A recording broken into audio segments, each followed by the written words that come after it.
Cyber Reapers. Hello, Cyber Reapers. So, tonight, or today, whenever, wherever you are, I would like to talk about a book. Now, this one is a lot more lighthearted in comparison to last week, so if you are hoping for a bit of a different sort of genre and vibe, I've got you. This week we've got a romance. It's a queer romance, and it's contemporary, and it's very cute and healing and wholesome. But it also, dives into like very real things like mental health, and also just feeling a little lost in life. So let's get into it. Yeah. So what is the book for today? Today. It is Honey Girl by Morgan Rogers. So this book is super cute. So I'm just gonna say that. But again, like I said, it does dive deep into very real issues and things that people deal with. And we see this basically by following the perspective of Grace Porter. Now Grace just graduated. She got her PhD. It's really cool. She got her PhD in astronomy. So she is an astronomer, but she's very much a minority in the field. She is a black queer woman. And yeah, if you've ever seen like a group of like academics who are in STEM, especially when you start getting higher up in the degrees, it's like you don't see a lot of women, you don't see a lot of black people, you don't see a lot of queer people. And so she's having a hard time just getting her foot in the door to some of these like research places, because they don't feel like she's the quote-unquote right fit for them. And it's like, she is extremely qualified, but just being marginalized results in, she's having a hard time getting to where her next step is of, after graduating, getting a job. And she feels also the pressure from her father in particular, because her father is a black man who is in the military. He's very hard on himself and very strict and very organized and disciplined, and he instills that sort of mindset into his daughter because he wants what's best for her. And so he wants her to like remember that the world is not going to be easy. So she has to work extra hard to even just like meet expectations of other people. So it's a lot of work, and she definitely puts a lot of pressure on herself. So Grace is largely having just a lot of stress due to all of that. And she's got friends, of course, to support her through it. And like she just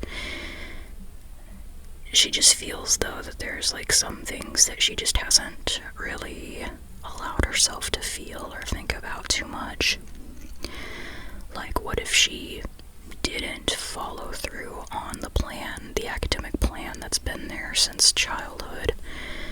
If you go to college, you get the degree that gets you to the right job. That's like the best job that you can get in that field stuff, which she thinks in her head right now is research, a research position as an astronomer. But her dad even didn't want her to be an astronomer to begin with. He wanted her to go into medicine, and she didn't do that. So there was a lot of stuff to unpack there. And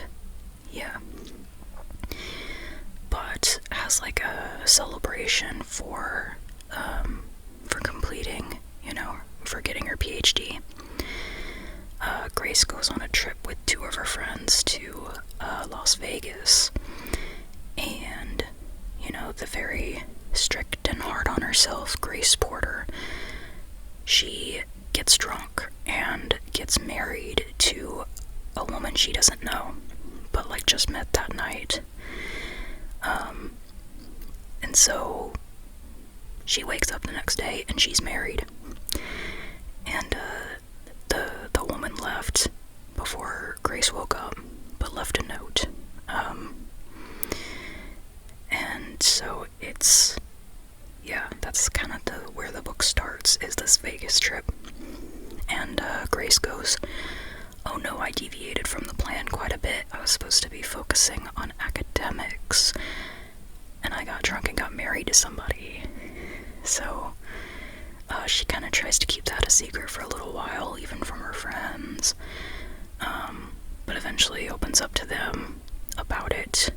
And even though it seems very out of character for her, she actually finds the idea of being married to someone she doesn't really know, she finds that a little fascinating. And so she's going, "Well, I don't really remember much about the night, but I do remember really liking this woman, so maybe I should go find her."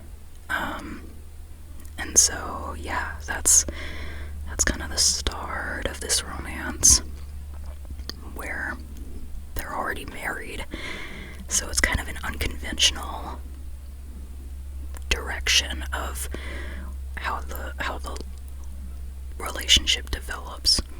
Because, yeah, they start off married and hardly knowing each other, but then as Grace is kind of trying to figure out her next step, and she's getting job rejections, she's going, "Okay, no, I need a break, I need to clear my head." And I think on this break, I'm gonna go visit this woman. And so Grace kind of long distance starts communicating. Like, she finds the woman she married, whose name is Yuki. So Grace finds Yuki and they start communicating long distance. And also Grace listens to Yuki's radio show, because Yuki hosts a show that's like at nighttime, and it's just kind of, it tells stories about mythical creatures and just kind of whatever Yuki wants to talk about. But these stories, the idea of them is to like try to reassure anybody who's out there listening and feeling lonely.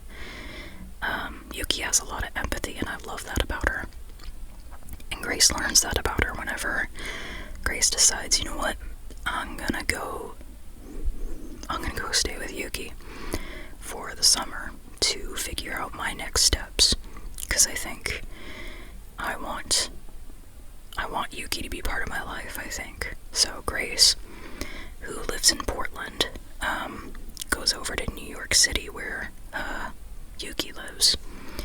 She stays there for the summer, and she tells her dad that she's going to I think a job or something for the summer, because she doesn't really want to tell him about the being married to someone just yet, especially someone she actually hardly knows. But she goes over to New York, and she stays with Yuki and her roommates, or housemates, apartment mates, friends, and she stays there for the summer.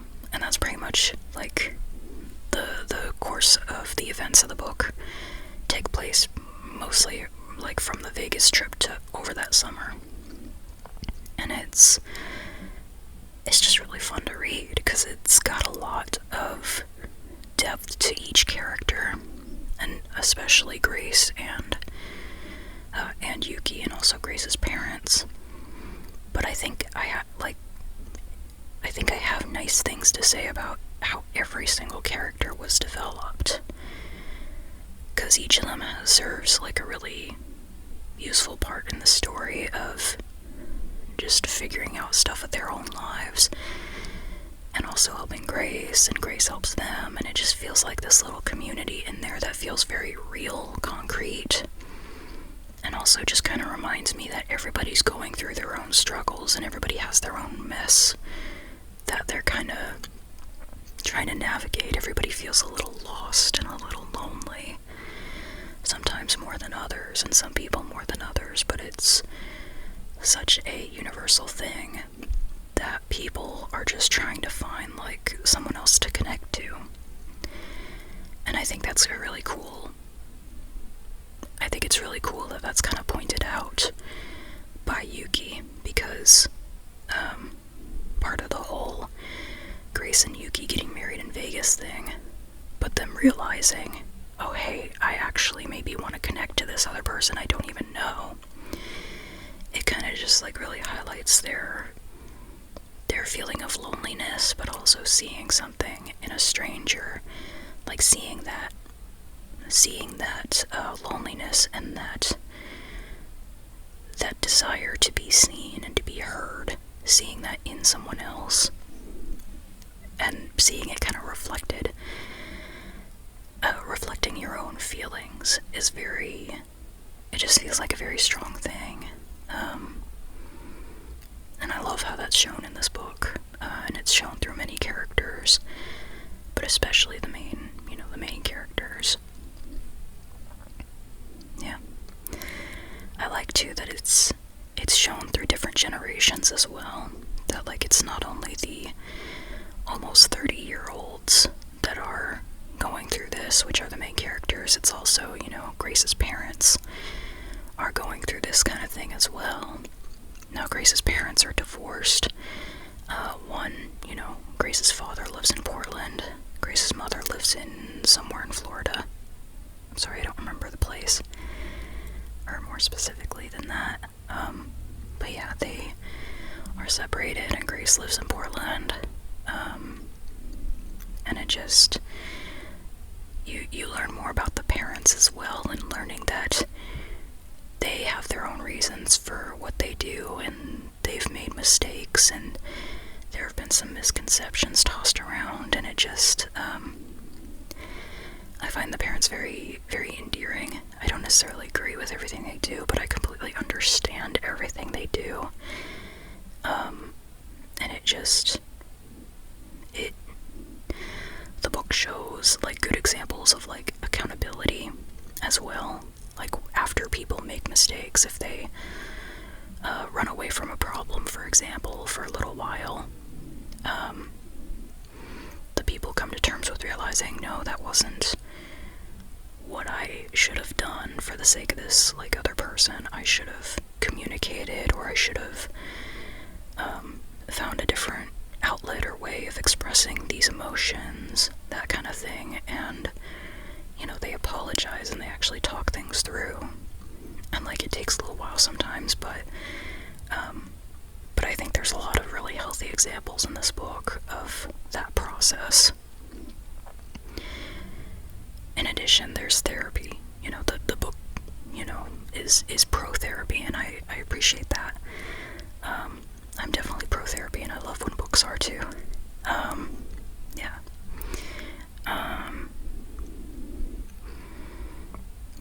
Let's see.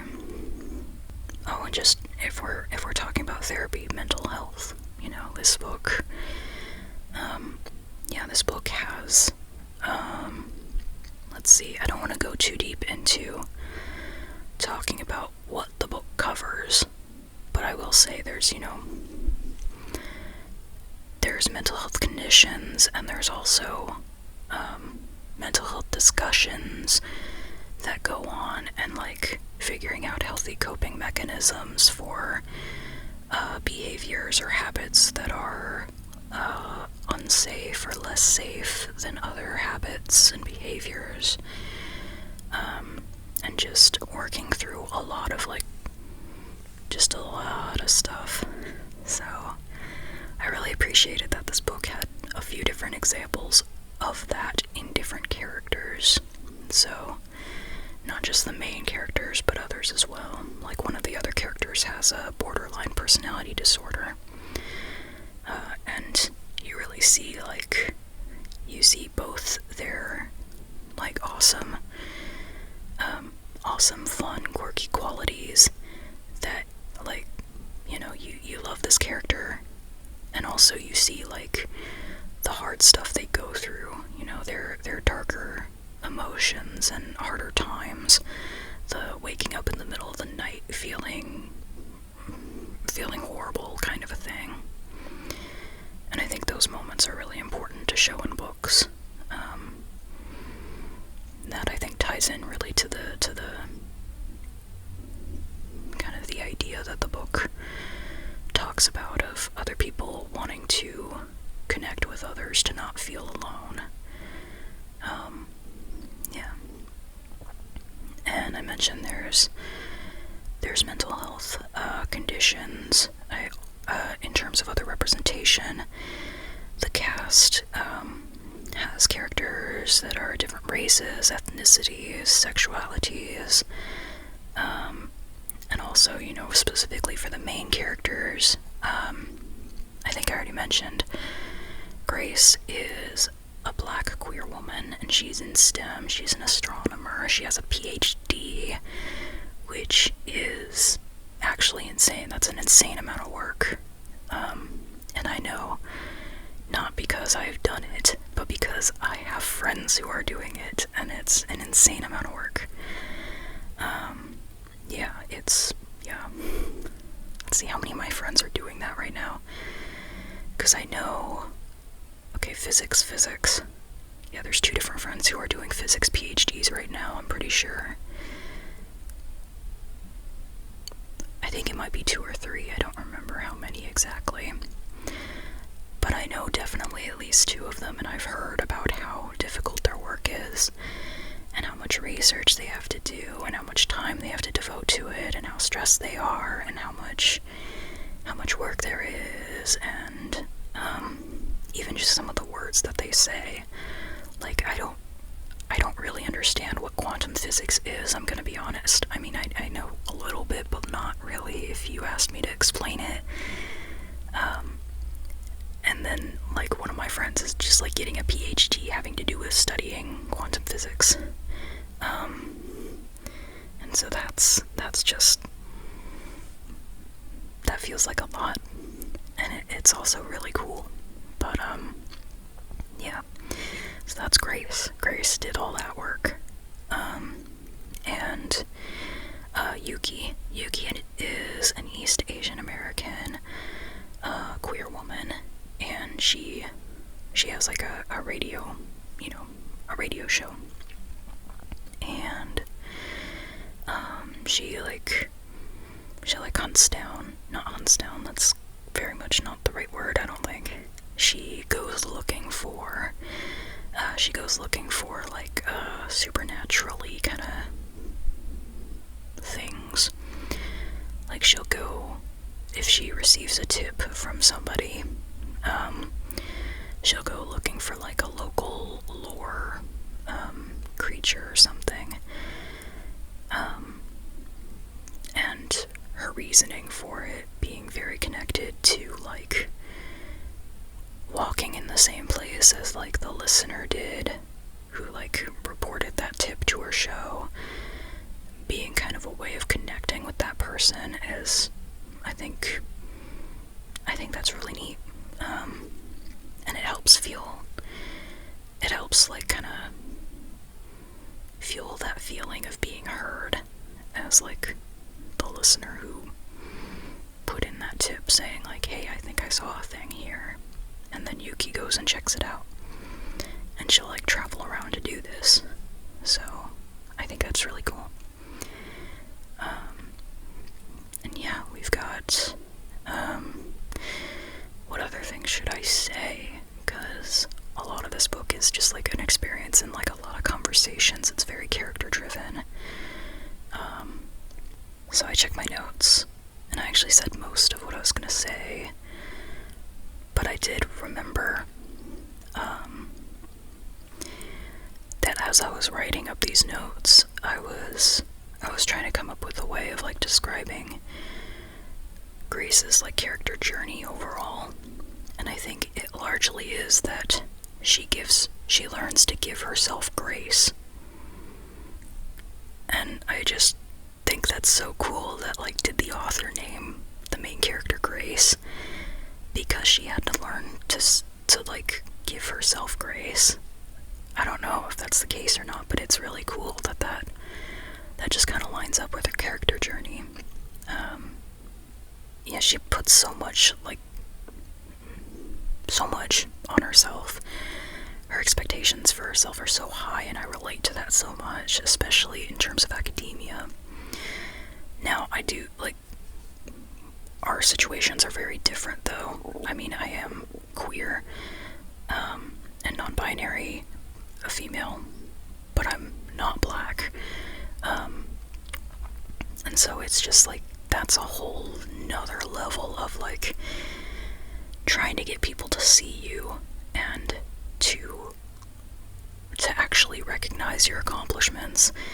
Like, black people have it super hard in that sense. It's just, it's, especially a black queer woman, that's really hard to get someone to see you, like, in the way that this book is trying to reach out to people and be like, I see you. Even if you're lonely, even if you're working hard and just, like, breaking your back trying to get other people to acknowledge the work that you have done that is just, like, beyond the expectations that were set, that's extremely hard. And I sympathize quite a bit with anybody who's going through that. I think it's a lot. And I think this book hopefully helps with anybody who feels like they have the weight of the world of expectations put on them, whether that's by their parents or society or even your own self, or all three, anything. Hopefully this book kind of helps remind people to just, like, take a step back, take a breath. Because if you take a breath, the world's not gonna end. It'll keep going. You will be okay. You just gotta keep breathing, you know? Just take a breath if you need it, whenever you need it. And the world will keep going. Your world will keep going. It's just, it can be really hard sometimes. But, yeah. And I also do see the connection, too, of, like, Yuki talking on a radio show and reaching out to people who, like, she doesn't know if they're listening or if anybody's listening. I see the connection between that and, like, this channel or any ASMR channel where we're kind of, you know, we're out there just kind of talking or whispering or saying thoughts and wishing you well. And I hope that helps. You know, I hope that videos like this kind of help you feel less alone, especially if you're going through a hard time. So, yeah. Yeah. I think that's it, at least in terms of thoughts I have to say right now. Somebody left a comment on my Threads post about this book, where I, like, wrote down all my notes, you know, about all my thoughts on this book that I could think of at that moment. And someone wrote a note being like, okay, I'll reread Honey Girl then. And I was going, yay, I inspired someone to reread this book. And I look forward to rereading this too at some point, especially if I can reread it when I'm closer to the age of the characters. Because, like, Grace turns 29 in this book, and right now I'm not there yet. I'm in my lower 20s. I haven't decided whether to say my exact age on the internet, but I'm in my lower 20s, so not at 25 yet. is essentially what I'm saying. And it would be kind of fun, I think, to reread this book closer to when I'm, like, approaching 30. See how I might resonate with the main character more or less, or what. So, I don't know. We'll see. Yeah. Okay. Alright. So, thank you for listening. You are an awesome listener. And I hope that wherever you go next, whatever you do next, that it is fun and or relaxing and or worthwhile to you. And ideally all three.